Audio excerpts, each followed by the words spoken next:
السلام علیکم ورحمۃ اللہ وبرکاتہ۔ ان الحمد للہ وحدہ حمدا کثیرا طیبا مبارکا فیہ، اما بعد فإن احسن الحدیث کتاب اللہ وخیر ہدی ہدی محمد صلی اللہ علیہ وآلہ وسلم، وشر الامور محدثاتها وكل محدثة بدعة وكل بدعة ضلالة وكل ضلالة في النار۔ أعوذ بالله السميع العليم من الشيطان الرجيم من حمزه ونفخه ونفثه، بسم الله الرحمن الرحيم۔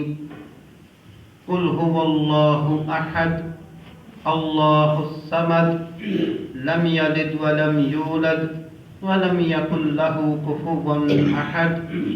اللهم صل على محمد وعلى آل محمد كما صليت على إبراهيم وعلى آل إبراهيم إنك حميد مجيد۔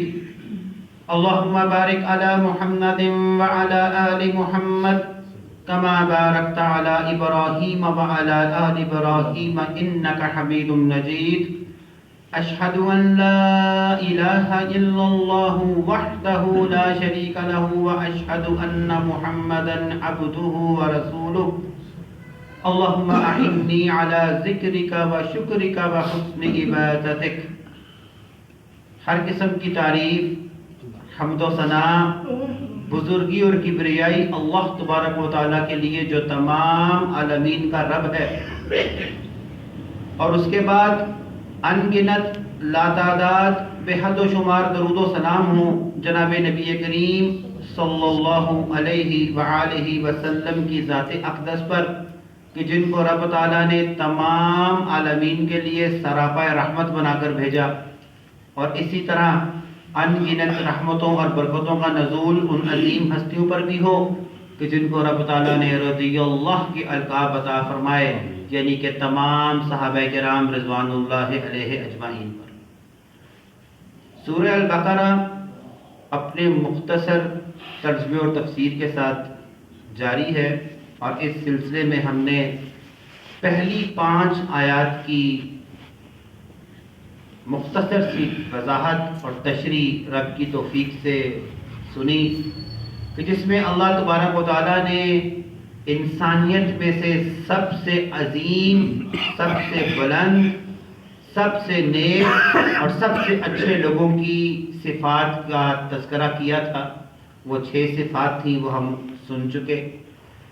اب قرآن مجید کا ایک اعجاز ہے میرے بھائیوں، بزرگوں، دوستوں، جہاں وہ بہترین لوگوں کا تذکرہ کرتا ہے، اسی کے ساتھ 180 ڈگری کنورس الٹ بدترین لوگوں کا بھی تذکرہ کرتا ہے۔ جہاں اللہ تبارک و تعالیٰ جنت میں جانے کا طریقہ، اسلوب اہل جنت اور جنت کا تذکرہ کرتا ہے، ساتھ ہی جہنم، اہل جہنم اور وہ عوامل جو انسان کو جہنم کا ایندھن بناتے ہیں، اس کا تذکرہ بھی کرتا ہے۔ تو شروع کی 5 آیات میں بہترین لوگوں کا تذکرہ تھا، اگلی چند آیات میں بدترین لوگوں کا تذکرہ ہے، اور ان آیات میں ایک ایسی قسم ہے جو اس معاشرے میں پہلے سے موجود تھی، اور ایک بدترین لوگوں کی وہ قسم ہے جو آج سے پہلے موجود نہیں تھی۔ نبی صلی اللہ علیہ وآلہ وسلم نے جب مدینہ میں اپنے قدم مبارک رکھے تو یہ گروہ، یہ والے لوگ اس وقت معرض وجود میں آئے۔ اس سے پہلے یہ طبقہ معاشرے میں نہیں تھا۔ اس جیسے بدترین لوگ، ان کا تذکرہ بھی آج کے خطبہ جمعہ کے موضوع میں آئے گا۔ تو سب سے پہلے ان بدترین لوگوں کا تذکرہ جو اس وقت ان معاشرے میں موجود تھے، جو عقیدے کے لحاظ سے مشرک تھے، عقیدے کے لحاظ سے صابی تھے، صحابی نہیں، صابی، عقیدے کے لحاظ سے مجوسی تھے، اور عقیدے کے لحاظ سے اہل کتاب کے یہود و نصارہ تھے۔ ان پانچوں لوگوں سے اللہ تبارک و تعالیٰ پہلی 2 آیتوں میں خطاب کر رہا ہے اور ان کا اس حالت میں پہنچنے کے عوامل ڈسکس کر رہا ہے کہ اللہ کبھی انسانوں پر ظلم نہیں کرتا. یہ انسان ہیں جو اپنے لیے خوش بختی اور بدبختی کے راستے خود چوز کرتے ہیں، خود اختیار کرتے ہیں. پھر جو راستہ وہ خود اپنے لیے چوز کرتا ہے بس اسی راستے کے اندر اللہ ان کو مبتلا کر دیتا ہے. تو انہی میں سے تذکرہ ہے. فرمایا سب سے پہلے مشرکین ہیں اور باقی تمام جو میں نے نام لیے، مجوسی، صابی، یہ وہ لوگ ہیں جو آگ پرست، آتش پرست، سورج پرست اور 2 خداؤں کے قائل تھے کہ دن کی روشنی کا خدا کچھ اور تھا اور رات کے اندھیرے کا خدا کچھ اور تھا. یہ سارا اس معاشرے کا المیہ ہے جن سے اللہ تبارک و تعالیٰ خطاب فرما رہے ہیں. ان الذین کفروا، بے شک وہ لوگ جنہوں نے کفر کیا، سواء علیہم، اے نبی برابر ہے کہ آپ ان کو ڈرائیں، انذرتہم ام لم تنذرہم، آپ ان کو ڈرائیں یا نہ ڈرائیں، لا یؤمنون، یہ ایسے برے لوگ ہیں یہ ہرگز آپ پر ایمان نہیں لائیں. یہ کیفیت انسان کو کب میسر آتی ہے؟ اس کیفیت کے ہمکنار لوگ کیسے عمر بن حشام سے ابو جہل بن جاتے ہیں؟ فرمایا اللہ کے نبی صلی اللہ علیہ وآلہ وسلم نے کہ جب انسان گناہ کرتا ہے، اب مومن سے جب کوئی گناہ ہوتا ہے نا، جب اسے احساس ہوتا ہے تو ندامت کا اظہار کرتا ہے، اللہ کے آگے گڑ گڑاتا ہے، روتا ہے، اللہ اسے معاف کر دیتا ہے. جب بھی میں اور آپ بھی گناہ کرتے ہیں، فرمایا اللہ کے نبی صلی اللہ علیہ وآلہ وسلم نے، دل پر ایک سیاہ نقطہ لگ جاتا ہے جو بعد میں اگر توفیق میسر آئے ہم روتے گڑ گڑاتے، اپنی اس گناہ اور اس کمزوری کا اظہار کرتے، اللہ سے توبہ کرتے ہیں، اللہ وہ کالا نقطہ صاف کر دیتا ہے. لیکن کچھ ایسے ہیں کہ جب وہ گناہ کرتے ہیں تو کالا دھبا لگتا ہے، وہ توبہ نہیں کرتے بلکہ سرکشی میں اور بڑھتے ہیں، پھر دوسرا گناہ کرتے ہیں، پھر ان کے دل پر کالا دھبا لگتا ہے. حدیث کے الفاظ ہیں، ایک وقت آتا ہے ان کا دل ان کالے نقطوں سے، ان کالے دھبوں سے مکمل کالا ہو جاتا ہے. اللہ ایسے دل سے ہمیں محفوظ آمین. یہ وہ دل ہے کہ جس کے بارے میں اللہ نے فرمایا کہ اے نبی صلی اللہ علیہ وآلہ وسلم آپ ان کو ڈرائیں یا نہ ڈرائیں، انہوں نے آپ پر ایمان نہیں لانا، ان کے دلوں پر مہریں لگ چکی ہیں. ان کو عمر بن حشام سے اللہ نے ابو جہل اور عبد العزیٰ سے ابو لہب بنا دیا. قیامت تک یہ آیت رہے گی، تبت یدا ابی لہب و تب. ایسے بدترین لوگ کہ قیامت تک کے لیے جو اس قرآن کو جو ڈیلی بیسس پہ پڑھتے ہیں، اللہ نے کہا لعنت ہی ہیں ابی لہب کے اوپر.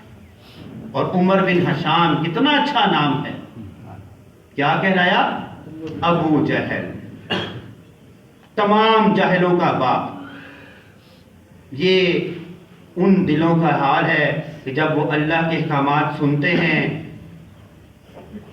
یا نہ سنیں انہیں کوئی فرق نہیں پڑتا. اللہ نے کہا لا یؤمنون، یہ ہرگز ایمان نہیں لائیں گے. اب اس کی وجہ اگلی آیت میں بتا دی، ختم اللہ علی قلوبہم، انہوں نے سرکشیاں اور گناہ اتنے کر دیے کہ ان کے دلوں پر دھبے لگ لگ لگ کر یہ کالے سیاہ ہو گئے. ختم اللہ، اللہ نے ان کے دلوں پر مہر لگا دی، علی قلوبہم، ان کے دلوں پر، اور خالی دلوں پر نہیں، وَعَلَى سَمْعِهِمْ، ان کی سماعتوں پر بھی مہر لگا دی، وَعَلَى أَبْصَارِهِمْ، اور ان کی آنکھوں پر غشاوہ، اللہ نے پردے ڈال دیے ہیں.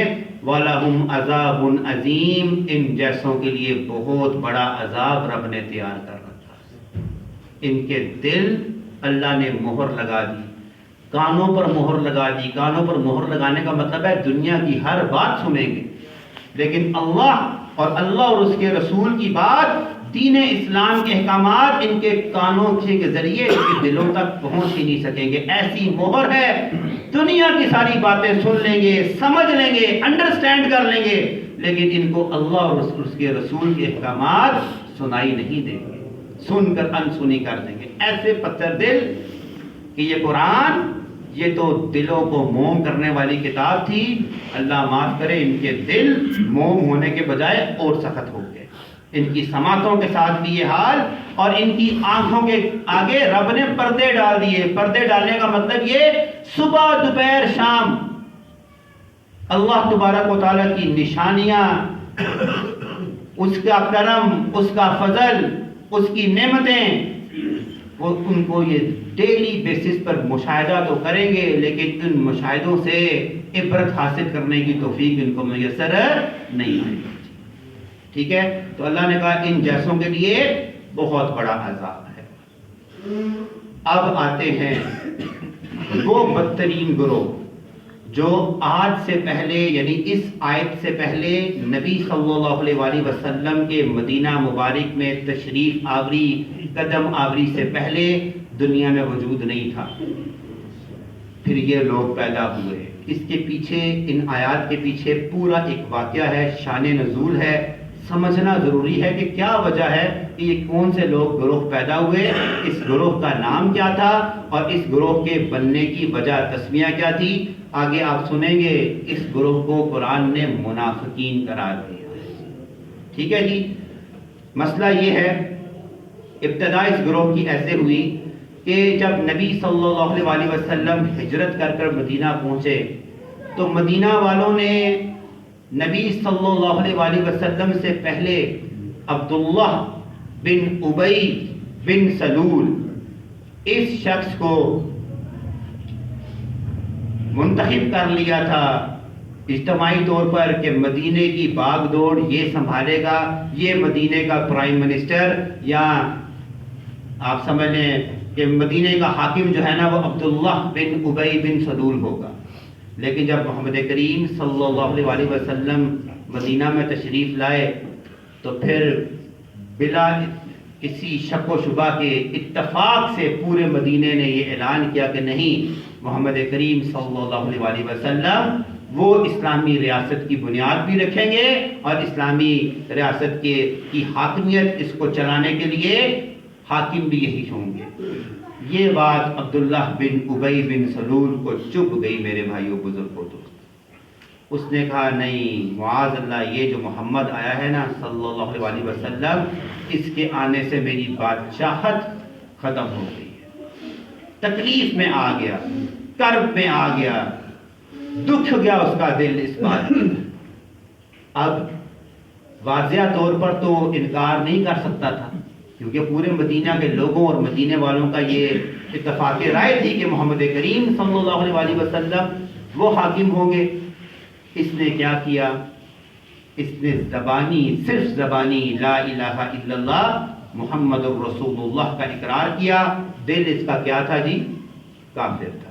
دل سے اس نے اسلام کو قبول نہیں کیا, اور اس نے دور مکہ میں پیغام بھجوایا کہ میں عبداللہ بن ابی بن سلول, میں محمد پر صلی اللہ علیہ وآلہ وسلم پر زبانی ایمان لے آیا ہوں, میرے دل تم لوگوں کے ساتھ ہیں ابو جہل اینڈ کمپنی, آؤ مل کر سازش کرتے ہیں, اس کا تختہ لٹنا ہے اور میں نے اس تختے پر بیٹھنا ہے, اس کا تختہ الٹانا ہے, اس کا تخت الٹانا ہے, اور میں نے اس تخت پر معاذ اللہ بیٹھنا ہے. اس شخص نے میری بادشاہت کھینچی ہے. اس کا دل جو ہے وہ مشرکین مکہ اور یہود و نصارہ کے ساتھ تھا, زبانی طور پر اس نے اسلام قبول کیا. ایسے شخص کو قرآن میں آگے آپ سنیں گے منافقین قرار دیتے ہیں. اور سنیں سورہ توبہ میں اس کا ذرا انجام سننے والا ہے. یہ روئے زمین پر کفار سے بھی زیادہ بدترین لوگ ہیں. اس کی وجہ یہ ہے کہ اب اگلی آیت میں سنیں گے اللہ نے کفار کے لیے عذاب عظیم کا تذکرہ کیا. ان کی 2 آیتوں کے بعد اللہ تبارک و تعالیٰ نے ان کے لیے عذاب علیم کا تذکرہ کیا. یہ کافر تو کھلا کافر ہے, اس کے کفر میں کوئی شک نہیں, اس لیے ان کو بڑے عذاب دیے جائیں گے. لیکن یہ یہ مسلمانوں میں رہ کر مسلمانوں کی جڑیں کاٹتا رہا، ان جیسوں کو دردناک عذاب دیا جائے، یہ بھی ہم آگے سنیں گے۔ اور پھر جب اس کی کوئی بھی سازش کام نہیں آئی، زندگی کی سانسیں اس نے پوری کر لی اور مر گیا، ذرا اس کی موت کا واقعہ جو اللہ تبارک و تعالیٰ نے سورہ توبہ میں جو ہے وہ تفصیل سے تذکرہ کیا، جب یہ مر گیا تو اس کا بیٹا، اس کا نام بھی عبداللہ تھا جی، وہ نبی صلی اللہ علیہ وسلم کی خدمت میں آیا اور کہا اللہ کے رسول صلی اللہ علیہ وسلم، میرے ابا یعنی عبداللہ بن ابی بن سلول یہ وفات پا گئے۔ نبی صلی اللہ علیہ وسلم فوراً اٹھے اور اس کا جنازہ پڑھانے کی خواہش بھی ظاہر کی۔ اب دیکھیں دنیاوی طور پر یہ کتنا خوش قسمت انسان ہے۔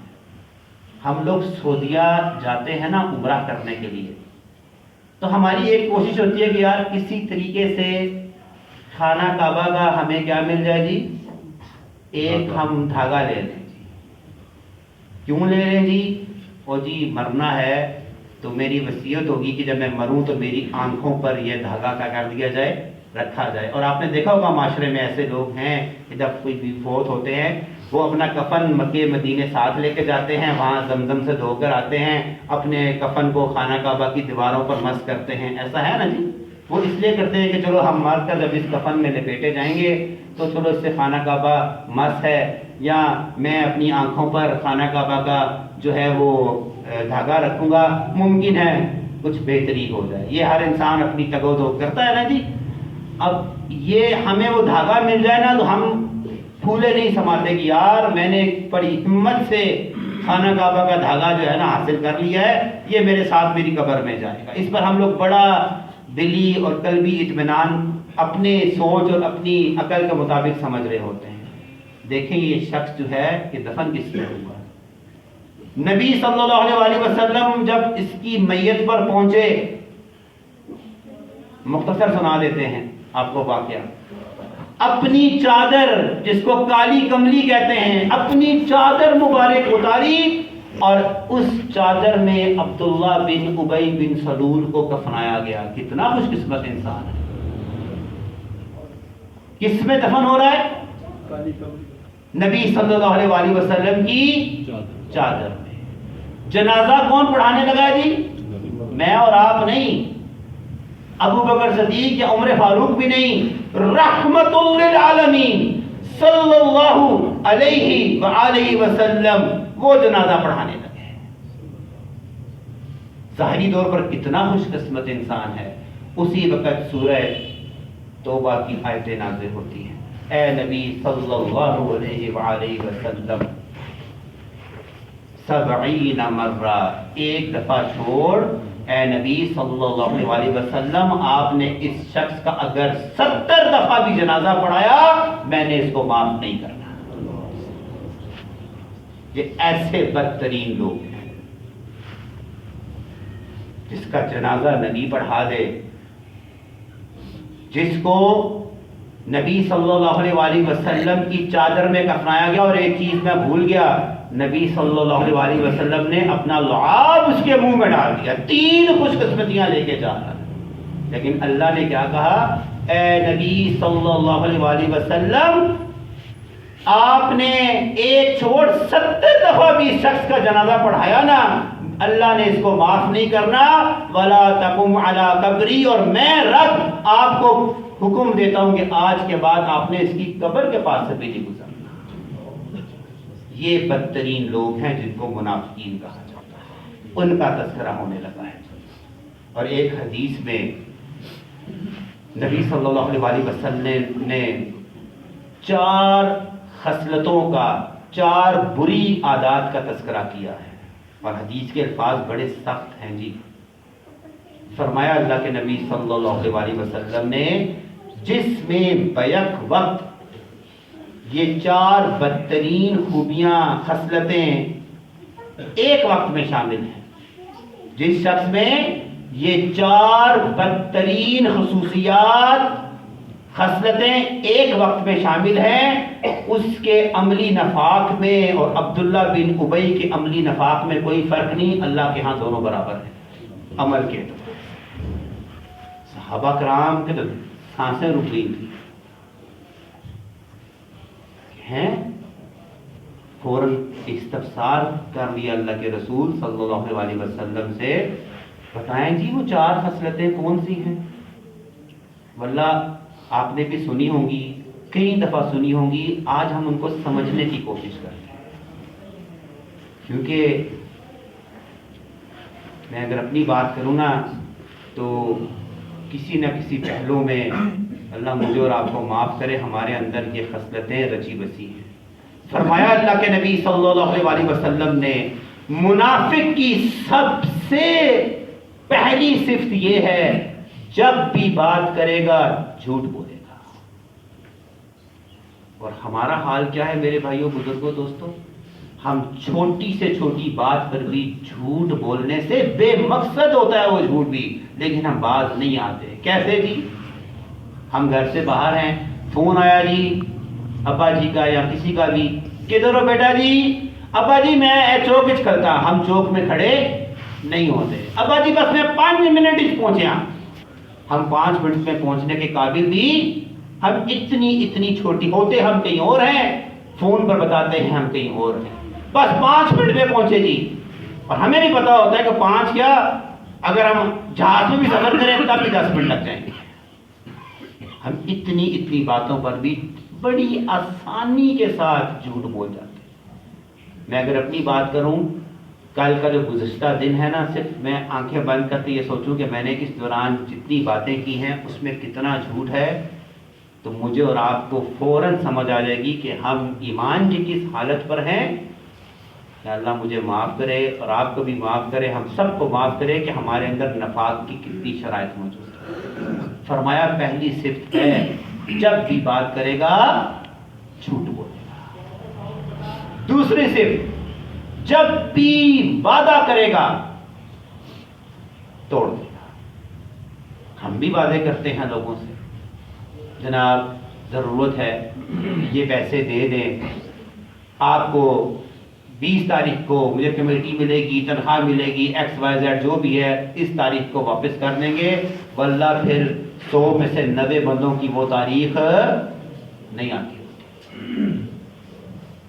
ہم جب بھی وعدے کرتے ہیں انالائز کر لیں کہ کتنے نبھاتے ہیں اور کتنے توڑ دیتے ہیں۔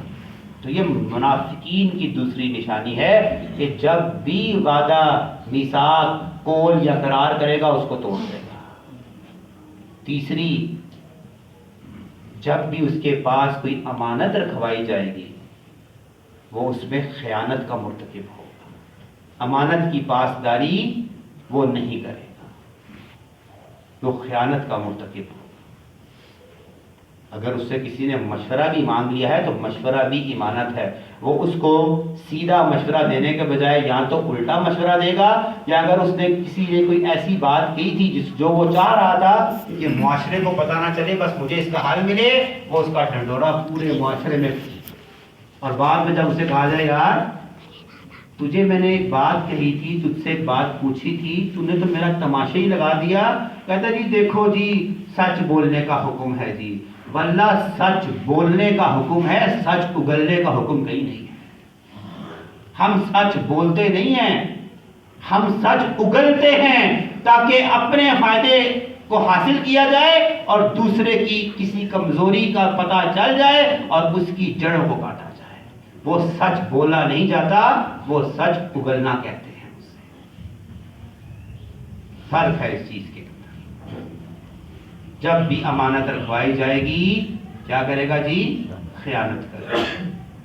اور چوتھی صفت کہ جب بھی اس کا جھگڑا ہو جائے گا کسی کے ساتھ بدترین اور ننگی ترین گالیاں دے گا۔ آپ مجھے بتائیں، آپ دن میں بھی بازار میں ہوتے ہیں، 2-3 جھگڑے تو دیکھتے ہیں، آپ بتائیں ہمارے جھگڑے کی ابتدا کس سے ہوتی ہے؟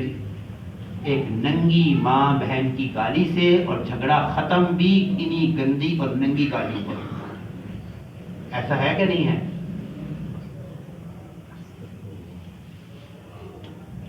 تو یہ نشانیاں کس کی ہیں؟ ایمان والوں کی۔ اچھا یہ نشانیاں ابو جہل کی بھی نہیں ہیں، یہ دنیا کے بدترین انسان منافقین کی علامتیں ہیں۔ یہ چار خوبیاں ایک وقت میں جس میں بھی ہوں، میرے جذباتی الفاظ نہیں ہیں، مسلم شریف کی حدیث ہے، نبی صلی اللہ علیہ وسلم نے فرمایا عقیدے یعنی کہ یہ چار صفتیں جس میں موجود ہیں، عمل کے اعتبار سے اس کا عمل اور عبداللہ بن ابی کا عمل برابر ہے، کیونکہ یہ چاروں صفاتیں ایک وقت میں اس بدبخت میں موجود تھی۔ ہمیں تو اپنے اندر ابو بکر صدیق اینڈ کمپنی کی خصوصیات لانی تھی، ہم کن کی خصوصیات اپنے اندر جمع کر رہے ہیں؟ یہ ان منافقین کا تذکرہ ہونے لگا ہے۔ فرمایا اللہ تبارک و تعالیٰ نے وَمِنَ النَّاسِ، اور لوگوں میں سے من یقولو، کچھ ایسے ہیں آمنا باللہ، ہم ایمان لائے اللہ پر، وبالیوم الآخر، اور آخرت کے دن پر ایمان لائے، جس طرح عبداللہ بن ابی زبانی طور پر کہا اشہد ان لا الہ الا اللہ وحدہ لا شریک لہ واشہد ان محمدا عبدہ ورسولہ، اور آخرت کے دن پر ایمان لائے، رب نے کیا سرٹیفکیٹ دے رہا ہے؟ وما ہم بمؤمنین، یہ ہرگز ایمان والے نہیں ہیں۔ عبداللہ بن ابی اور اس کی جو کمپنی تھی، آپ یقین کریں صحابہ کرام کے بیچ میں رہتے ہوئے مسجد نبوی کے اندر نمازیں بھی پڑھا کرتے تھے۔ ابھی آپ آگے آئے گا سنیں گے، یہ نبی صلی اللہ علیہ وسلم کی صفوں میں رہتے ہوئے ان کے پیچھے نمازیں تک پڑھتے تھے، لیکن دل کیا تھے؟ کافر تھے۔ اور ان کی نماز کی بھی ایک صفت آپ آگے جا کر سورہ نساء میں سنیں گے، اللہ نے کہا کہ ایمان والے تو عاجزی، انکساری، خوف، طمع اور لالچ کی ملی جلی کیفیت میں رب کے سامنے کھڑے ہوتے ہیں۔ یہ کیسے کھڑے ہوتے تھے؟ قاموا کسالا، یہ مرے ہوئے دل کے ساتھ کھڑے ہوتے تھے، جیسے ان کو کسی نے نماز میں نہیں سزا میں کھڑا کر رکھا ہے۔ یہ نماز میں کھڑے ہیں، کبھی اپنے لباس سے کھیلتے تھے، کبھی داڑھی سے، کبھی یار کدوں جان مقصد کدوں مسیح تو نکل سا۔ اگر میری اور آپ کے دل کی کیفیت نماز پڑھتے ہوئے ایسی ہے نا کہ ہمیں نماز بوجھ لگے، تو نماز مومن کو کبھی بوجھ نہیں لگی میرے بھائیوں بزرگوں، بوجھ لگی ہے تو منافقین کو بوجھ لگی ہے۔ تو یہ آئینے ہیں جو اللہ تبارک و تعالیٰ مجھے اور آپ کو دکھاتا ہے کہ ان کو دیکھ کر نا اپنے ایمان کی کیفیت کا اندازہ تم خود لگا سکتے ہو، کسی اور سے پوچھنے یا کسی اور کو بتانے کی ضرورت نہیں ہے۔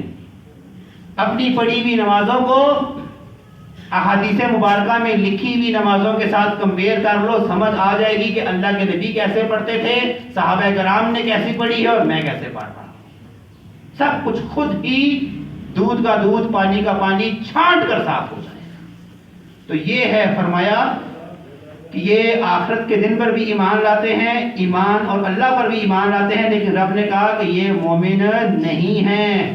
یخادعون اللہ، اللہ کو دھوکہ دینے کی کوشش کرتے ہیں، والذین آمنوا، اور اس دور کے ایمان والوں کو دھوکہ دے جاتے ہیں۔ اللہ کو دھوکہ دے سکتے ہیں؟ نہیں دے سکتے، لیکن اس کو بھی دھوکہ دینے کی کوشش کرتے ہیں، مسجدوں میں کھڑے ہو کر، نماز میں کھڑے ہو کر، نبی صلی اللہ علیہ وسلم، ابو بکر صدیق اینڈ کمپنی کے ساتھ بیٹھ کر، اور فرمایا والذین آمنوا، اور ایمان والوں کو دھوکہ دے جاتے ہیں۔ تو فرمایا اللہ نے وما یخدعون، ہرگز نہیں یہ دھوکہ دے پاتے، الا انفسہم، یہ صرف اور صرف اپنے آپ کو ہی دھوکہ دے رہے ہوتے ہیں، کسی اور کو دھوکہ نہیں دیتے۔ اپنی قبر، اپنی آخرت اپنے ہاتھوں سے تباہ کر رہے ہوتے ہیں۔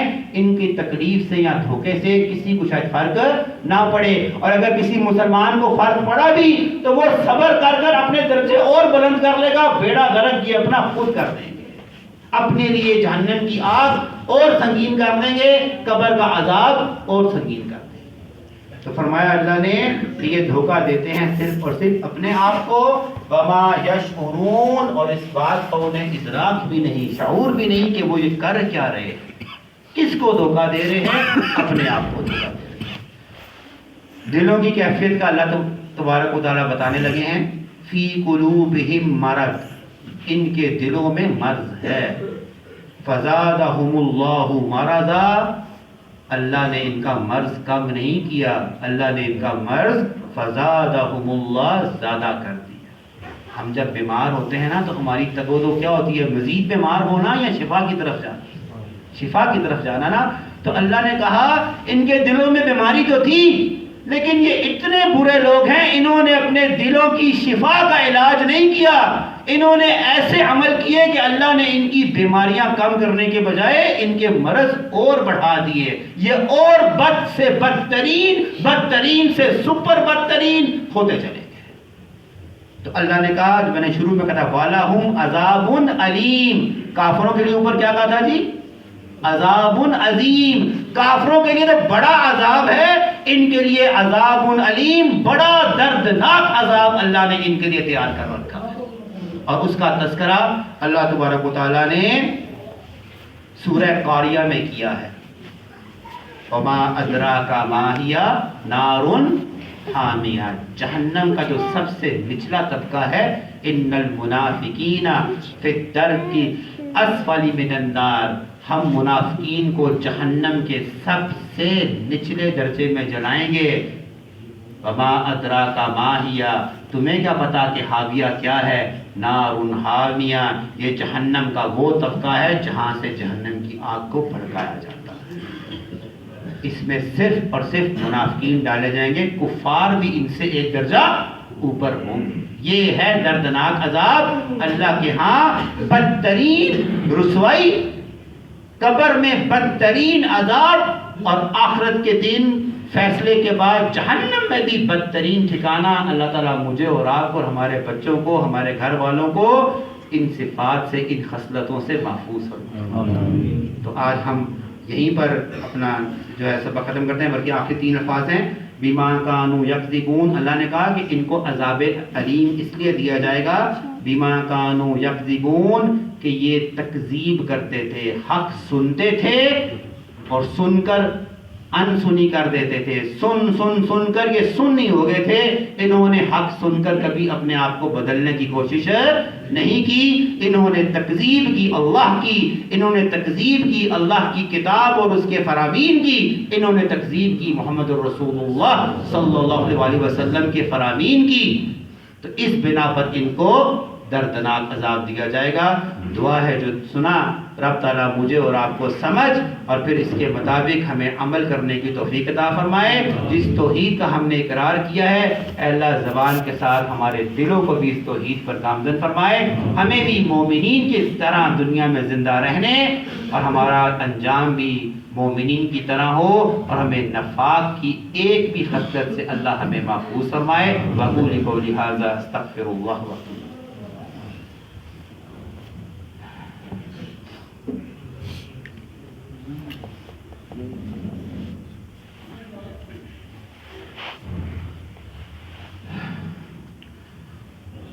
ان الحمد للہ وحدہ حمدا کثیرا طیبا مبارکا فیہ، اما بعد فإن احسن الحدیث کتاب اللہ وخیر ہدی ہدی محمد صلی اللہ علیہ وسلم، وشر الامور محدثاتها وکل محدثۃ بدعہ وکل بدعۃ ضلالہ وکل ضلالۃ فی النار۔ اعوذ باللہ السمیع العلیم من الشیطان الرجیم، بسم اللہ الرحمن الرحیم، قل هو اللہ احد اللہ الصمد لم یلد ولم یولد ولم یکن له کفوا احد۔ اللہم صل علی محمد وعلی آل محمد كما صليت على إبراهيم وعلى آل إبراهيم إنك حميد مجيد۔ اللهم بارك على محمد وعلى آل محمد كما باركت على إبراهيم وعلى آل إبراهيم إنك حميد مجيد۔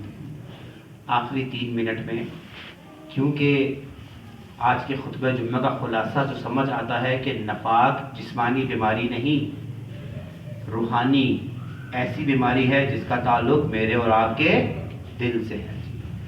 دل کی صفائی کا، اس زنگ کو صاف کرنے کا ایک طریقہ ہے، اور اس طریقے کا فائدہ اور ثواب اللہ تبارک و تعالیٰ نے بہت بلند رکھا ہے۔ یہ پڑھنے سے، اس چیز کے عمل کرنے سے ثواب کے وعدے بھی ہیں اور دل کے زنگ کی صفائی بھی ہے۔ اور مزے کی بات یہ ہے کہ اس عمل کو 24 گھنٹے میں کرنے کے لیے نا آپ کو صرف 8 منٹ چاہیے۔ اگر 24 گھنٹے میں میرے اور آپ کے پاس کے 8 منٹ بھی نہیں ہے نا تو ہمارے دل نرم نہیں ہوں گے، ہر گزرتے دن کے ساتھ سخت سے سخت ہونا شروع ہوگی، کیونکہ ہم نے اپنے دل کی صفائی کا معاملہ ہی نہیں کیا۔ تو جب کوئی چیز چھوڑ دیا جاتا ہے نا تو زنگ پختہ ہونا شروع ہوتا ہے، اترتا نہیں ہے۔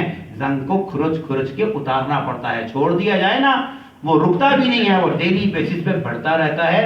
اس دل کے زنگ کو صاف کرنے کا طریقہ ہے، پہلے بھی آپ سن چکے ہیں، فرمایا اللہ کے نبی صلی اللہ علیہ وسلم نے، میں نہیں کہتا کہ الف لام میم ایک لفظ ہے، الف ایک حرف ہے، لام ایک حرف ہے، میم ایک حرف ہے۔ تم میں سے جو الف لام میم کہتا ہے تم میں سے اللہ نے اس کے بدلے 30 نیکیوں کا وعدہ کیا ہے۔ ابھی یہ میرے پاس پہلا صفحہ ہے نا قرآن مجید کا، جس میں صرف 5 آیتیں ہیں، الف لام میم سے لے کر ہم المفلحون تک۔ میں نے کوشش کی ہے کاؤنٹ کرنے کی، کم از کم 70 لفظ اس ایک 5 آیتوں میں ہیں۔ 5 آیتوں کو پڑھتے وقت کتنی دیر لگتی ہے جی؟ 8 منٹ میں نے اس لیے کہا کہ کچھ لوگ سلو لرنرز ہیں، سلو ریڈرز ہیں، ان کو بھی شاید 8 منٹ نہ لگے 5 آیتیں پڑھنے میں، ٹھیک ہے جی؟ اور اگر میں نے اور آپ نے یہ 70 لفظ پڑھے ہیں تو 70 کو 10 سے ملٹیپلائی کریں کتنا بنتا ہے جی؟ 700 بنتا ہے۔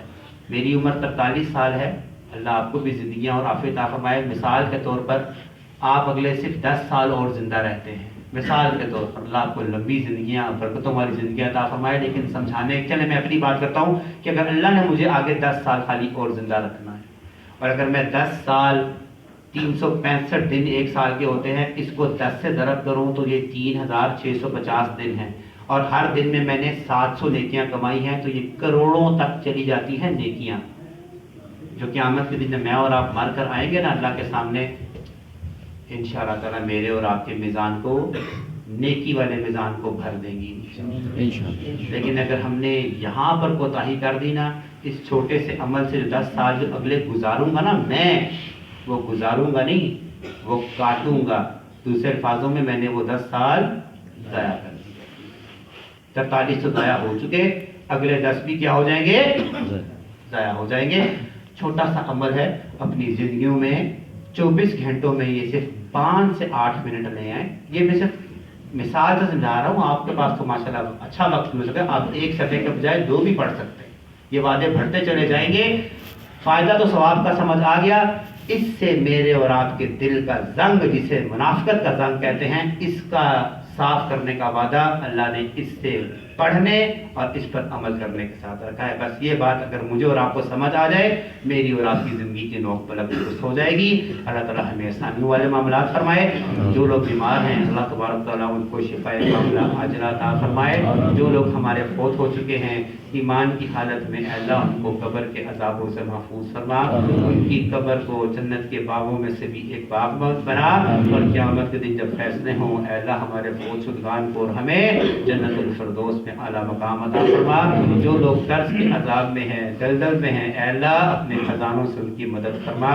جو اپنے بچوں اور اپنی بچیوں کے لیے پریشان ہیں، اے اللہ ان کو نیک اور صالح رشتے عطا فرما، اور جن کی اولاد نہیں ہے اے اللہ ان کو اپنے خزانوں میں سے نیک اور صالح اولاد عطا فرما۔ جن کی اولاد نافرمان ہیں اے اللہ ان کو اپنا بھی اور اپنے ماں باپ کا بھی فرما بردار بنا دے۔ اے اللہ ہمیں حلال کی روزی عطا فرما، ہمیں حرام کی روزی سے محفوظ فرما۔ جس توحید اور جس کلمے پر اے اللہ آپ نے ہمیں زندہ کیا ہے اس پر ہی ہمیں زندہ رکھ، اور اے اللہ جب ہمیں موت آئے تو ہم بھی توحید کی حالت میں تیرے پاس آئیں۔ اللہ ہماری عبادات کو جو ٹوٹی پھوٹی تیری توفیق سے کی ہے ان کو اپنی بارگاہ میں قبول فرما، اور جو کبیرہ خطائیاں ہیں اے اللہ آپ غفور الرحیم ہیں، اے اللہ ہمیں اپنے فضل سے معاف فرما دے، ہماری اصلاح فرما دے۔ ربنا آتنا فی الدنیا حسنہ وفی الآخرۃ حسنہ وقنا عذاب النار۔ سبحان ربک رب العزۃ عما یصفون وسلام علی المرسلین والحمد للہ۔